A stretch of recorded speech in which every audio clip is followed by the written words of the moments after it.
times that's us running it. It's a really fun event. And I'll pass it to Cass.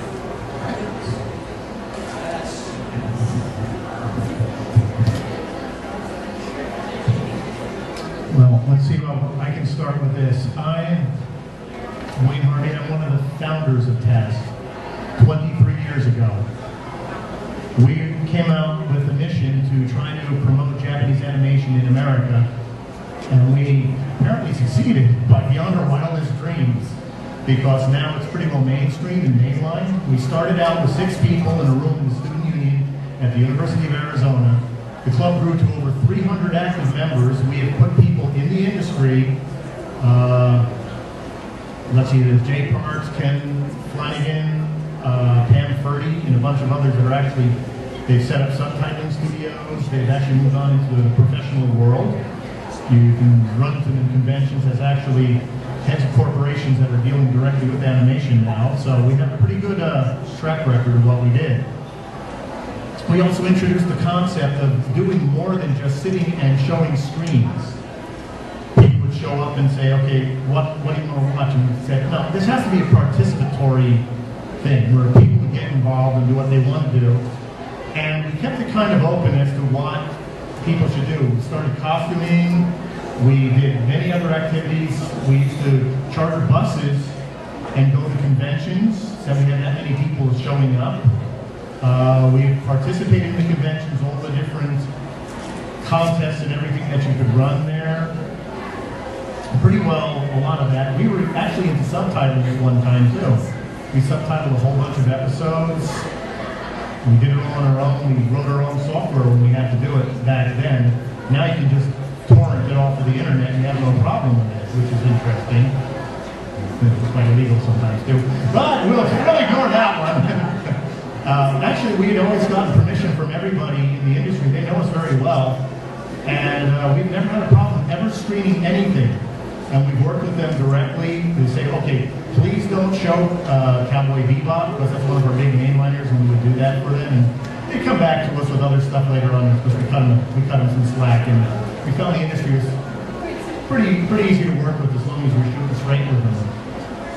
We promoted other sites of activities and things. One of the more fun ones we did was the Great Slayers Adventures, where we actually set treasures up in the mountains, and people would have to go and find them. Decoding treasure maps, clues. This was insane. People flew in from all over the country to do this. And actually, they only succeeded in solving the adventure about 1 out of 3 times. No, they were tough. You had to excavate cemeteries and dig up the graves and find the pieces and assemble the parts to figure out where the hidden cemetery was and the clue to go over. And the treasure chest was hidden inside an artificial rock. And even when they found the treasure chest, they opened it up and didn't find what was in it because it was a secret compartment in the treasure chest. So, man, these people, oh, they love this. They absolutely love this. Of course, they wound up climbing about 10,000 vertical feet in one day doing this. So it was actually it was an adventure. Yes? What does the treasure chest say? Sorry, your princess is in another costume. No. We had a lot of things that we put in some of these treasure chests, and let's just say they weren't the prizes that they were looking for. The interesting thing we found out is they usually broke up into 2 teams. We called them the intelligentsia and the street people. It was usually the ones from University High would get together and form their little intellectual team to solve it. And then there were the street people. And it was really interesting to see who would win these contests. Hands down, every time, it's the street people. Oh, they lied, cheated, and stole everything. They didn't care. It's a Slayer's adventure. What do you expect? Come on. And actually, they would think outside the box. If there was an actual puzzle, the University High people would get it instantly. But if it was something that wasn't in the vernacular that they were used to, they were lost, and the street people would just organize it. They just scatter out. They'd infiltrate the other team and everything to spy on them.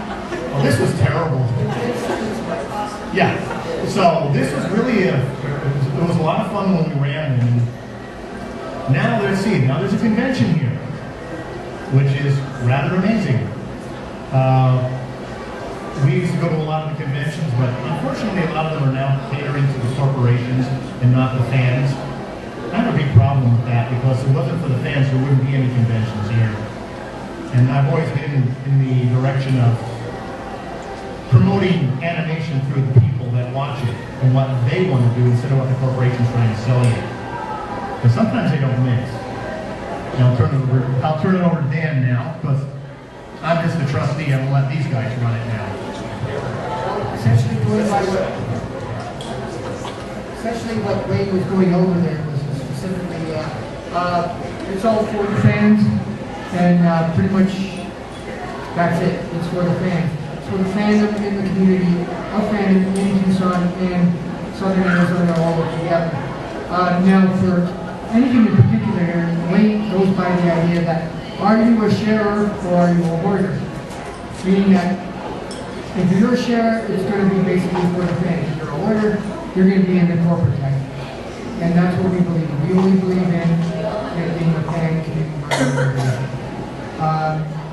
Again, we do have to make strides to make deals with corporations to get the materials that we need to make this thing work, especially when it comes down to screening stuff like titles that are already been licensed. That's just part of the game. But as long as we have, access to material that is not licensed by themselves, it's just something like, we're just free to run them, and we do it with the purpose of being non-profit, which basically keeps us in a somewhat unique stead, not completely illicit, but we're catching slack. Great market.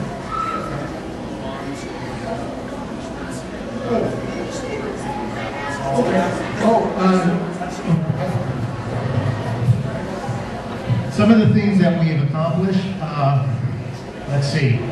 The Judges Award at Anime Expo is because of us. In 1996, I built an animatronic robot called the Ryoki Robot. It was basically the predecessor of the Furby. It did exactly everything.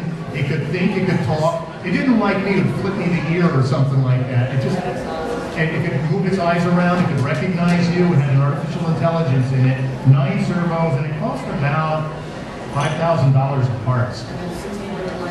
Yeah, and we coded the thing, and it was quite spectacular. Scott Frazier, who opened up 3 animation studios in Japan, said he was waiting for somebody to actually move on to the next step in competition at conventions. They wanted to get something, more, let's just say, legit instead of just the usual things. And they created the Judges Award around that. Later on, let's see whatever. We won 3 grand prizes in costumes at Anime Expo. We built an entire Chris hard suit from the Bubblegum Crisis, fully functional and bulletproof. Yeah, you could shoot it with a rifle and it would embed in the armor. All right, hey guys, let's give some of the other communities a chance here. Okay. All right. No, they are. I don't doubt it, but we're on a limited time here. Sorry. I'm sure Aftercon would like to discuss some of the accomplishments that they've done, as well as some cool stories that they have. People want to hear, right? All right. So, Aftercon, it's more of a social networking site for like the entire country because we go to a lot of cons. I think this year I've been to maybe 8 or 10 cons. So, even this past 2 months have been insane because I was actually in Japan for like a month. Came back for 1 day to about the Anime Expo. Came back, flew out to Baltimore for Otakon. Came back, now I'm here. But so, yeah, it's a social networking site. It's supposed to be for the entire country nationwide. Even though we're here in Arizona, we're trying to get everyone. We say, hey, go on there, make a profile, update your profile, put videos on it, whatever. That's one of the biggest accomplishments we have because we're just nationwide. What else are we doing? I guess we can talk about the podcast there. Typically we do a podcast whenever we want. Yeah. Or every few weeks. Yeah. But what's really fun with the podcast is that whenever we come back from a convention, we kind of report on it. And what was interesting is that before we kind of started,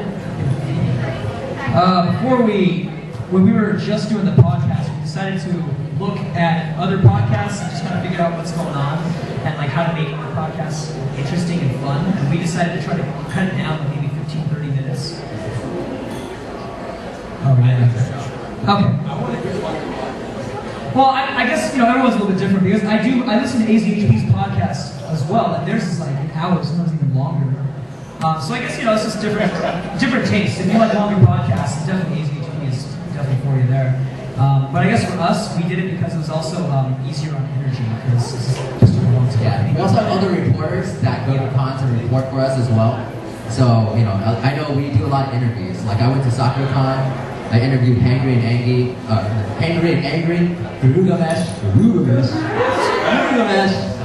and then at Otakon last week, I was just talking with Hyde from his new band Vamps. So, just fun stuff. We just go to a lot of cons. And PCC, we're there at PCC. We ran panels at PCC, that's what we did. We did an Asian in America panel. Yeah, Phoenix Comic Con, it was in January, and they have it like every January up in Phoenix. Oh, it's in May? Whoops. Hi! Okay, yeah, it's gonna be in May. Yeah. Alright. Yeah, we did the Asians in America panel and also the Animeland panel. And if you were there last year, it was packed. We packed both rooms. It was a lot of fun. Because, we've been to other panels, and we really wanted to stress fun. Because, sometimes I feel like the panels are really interesting, but they were dull moments. So we really wanted to focus on getting everybody in and staying in. So that's why we had a panel. We tried to get everybody laughing and try to get some audience participation and all that. So, yeah. Plus, all our staff is really friendly. We try to go hang out with everyone. And that's why when we join Aftercon, it's kind of like, oh, you already know the staff. We're always around. You can always just come up and hang out with us. And so, yeah. We're not too cool for you guys. I don't know, whatever. Don't say hi to me afterwards. Yeah, so if you guys are on the sites, I definitely recommend signing up for actually both AZHP and Aftercon. I'm on both sites. I do a podcast here. I'm on the gaming staff for AZHP as well. So, AZHP is more forum-based, but of course there is more to that. And it is focused on the Arizona community. Aftercon is aiming for a more wide-scale, more America, but of course we do have a stronghold here in Arizona, so it's a lot of staff is here in Arizona, so sign up for both. All right, I will try to make it as sweet and short as possible here for everyone's sake. I'll give you a little bit more information on AZHP. A lot of you, I gave a very brief mission statement at the beginning. Let's see. Basically, it's mainly online community, yes, but we are so active in all the Arizona events that you're always bound to see somebody from AZHP everywhere. It doesn't matter where you go. So yeah, she's everywhere. Either way, I'll give you a brief explanation of how the entire online community works. There's the website, which has videos of Arizona's events. So if you were not able to make a convention in the last 3 years, chances are we have a video from that event, whether it be the masquerade or the dealer's room or whatever it may be. You can go check out the video. We do have a lot of video game finals as well because, of course, we run that room and it's quite easy for us to do that. But for example, I've taken 2 or 3 videos so far from here at Animeland Tucon. So when the con is over and I eventually get around to editing them, which I'm horrible at, I apologize. Then they will be up on AZHP's website. So it's possible that you can see yourself or a couple of your friends, or if you missed a panel or missed an area, there's a chance you can just watch the video and see it. So you got the videos on the front page, as well as, or on the web page, as well as every single week, this guy right over here, Steven, or AKA Steve Muffin, edits, I know it's, girls laughed when they heard your name. Every week he updates the front page with what is going on that weekend. So what was it, Tuesday or Wednesday, you made the update and it said right there, Animeland Tucon this weekend. So every single week he does that update and he does a lot of work here as well too. I'll jump into you in a sec. We do have the forum, which is very, very highly modified. You post, you get points for posting, and you can buy little icons.